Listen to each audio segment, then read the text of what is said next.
I come from the subhuman trench underneath Winnipeg, you know? I mean, it's really strange. It's really bizarre to be evaluated on that level, you know? But, I mean, insofar as it's a measure of how the film is connecting, that's really beautiful. It's really beautiful for the crew and everything. And so, I mean, it's very humbling and, yeah. But, I mean, Guy, we are, you know, when I think of Winnipeg, like I mean, you know, when I went back to Winnipeg to start out, it was really like I took a vow of poverty. I lived in, you know, a shack in Chinatown, and it makes me think of, you know, do you remember the Susan Sarandon's earrings story? Yes. Yeah, it's like a Noam Gonic plot. Yeah. But I really want to share it. Yeah, please we have do. some Noam Gonic fans. Yeah. This needs to be shared. If you weren't going to, I would. But yeah, we'll tag team because, you know, it's one of those like apocryphal stories. But when I lived in Winnipeg, I lived in a huge like mansion in Chinatown, and I shared it with 2 other people, and it cost $300. So you can imagine what kind of, I think Winnipeg was the murder capital of Canada at that time, and all the murders happened on our street. Yeah. And at that same time, Susan Sarandon was in Winnipeg to shoot, I think, Shall We Dance? Shall We Dance with Richard Gere and Jim Lowe. Yeah. Yeah, and I think Winnipeg was playing Chicago in that, or one of the. That's right. We got it because there was a union strike in Toronto, and so we got some Toronto leavings.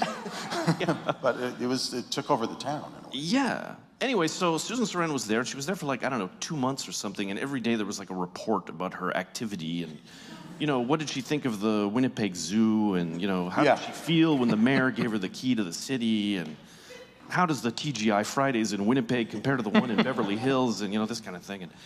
And then after a few weeks of this, her earrings were stolen. Like, she had like some heirloom earrings, and they were stolen. She had, what I was told, it was costume jewelry for the movie, and but it was still worth $40,000 or something like that. Okay, yeah, right. Anyway, so then stolen out of her trailer. Yeah, and then the next day on the cover of one of the newspapers, there was like a massive article, and it was like one of these you know, columnists saying, just when a real celebrity comes to Winnipeg and has a chance to see what we're really all about, someone has to ruin it for everybody, you know? Whoever stole Madame Sarandon's earrings better return them right away, or you will face the wrath of an angry city, you know? It's kind of like, we were all pretty ashamed. And then 2 days later, they were found on a severed head, remember? Yeah. Yeah.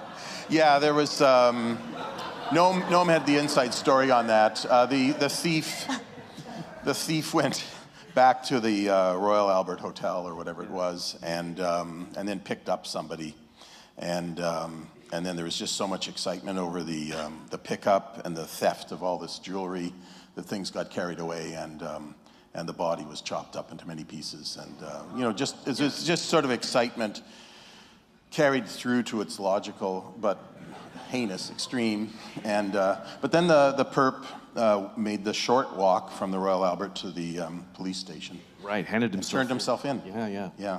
That's it. I mean, it's you know. And the bloodied earrings and necklaces and things were returned. They were returned, to the carefully Manitoba Film and Sound. Yeah. Yeah, I mean, it's a very grisly and horrible story, but at the same time, it's sort of, you know, Winnipeg just longing to be normal and be accepted in the mainstream, and having all of its pathologies just blow up in its face, you know? Yeah.